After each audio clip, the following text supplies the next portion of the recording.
This legislation, if passed, will fulfill our commitment to keep Ontario's minimum wage at $14. An announcement yesterday by Laurie Scott that the Ford government was freezing the minimum wage and taking away the 2 paid sick days workers were guaranteed. Then, overnight, the Labour minister says her constituency office in Lindsay was broken into. They did write graffiti saying $15 an hour and workers will fight back. So that's the graffiti line. I can't tell you who did that. The police are in the investigation. But that is definitely, introducing legislation yesterday, doing a press conference, and then my office is vandalized after midnight. That is definitely a tie-in. So who did it?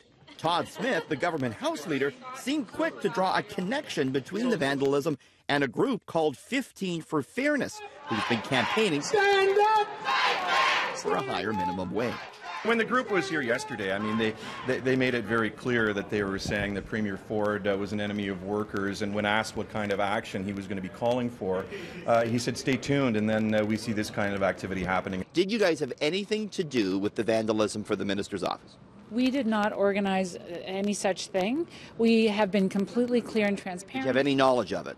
None whatsoever. I learned about it on social media. I just talked to 15 in Fairness, and they said we had nothing to do with that. Why would Minister Todd Smith bring us up like that? Yeah, well, clearly the messaging that was spray painted in Minister Scott's office last night was the same type of messaging that we've heard from 15 in Fairness. So, to link the two, though, like that, sir? Well, I mean, clearly that language is what's being spray painted on Minister's constituency office wall. So it wasn't just the vandalism. The government says the freezing of the minimum wage triggered more serious threats. Both the Premier and Minister Wilson have received death threats as a result of yesterday's very positive announcement. This, we believe, is the threat in question. It came via a tweet from the handle Doug Ford is garbage. It is vitriolic, and all of us, regardless, I think, of any political stripe or any political position, have experienced these kinds of things. And no, it's not acceptable.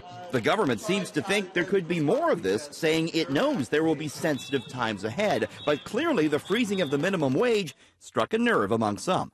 Workers were promised a raise, and then they had that raise taken away. Nobody wants to see vandalism. Can you understand, though, why workers are upset, sir? Actually, they had a 21% increase. Anybody that was on a minimum wage received you had your sick days taken away, though, with respect, sir. 21% increase. Thanks, everybody. I got to go. Thanks.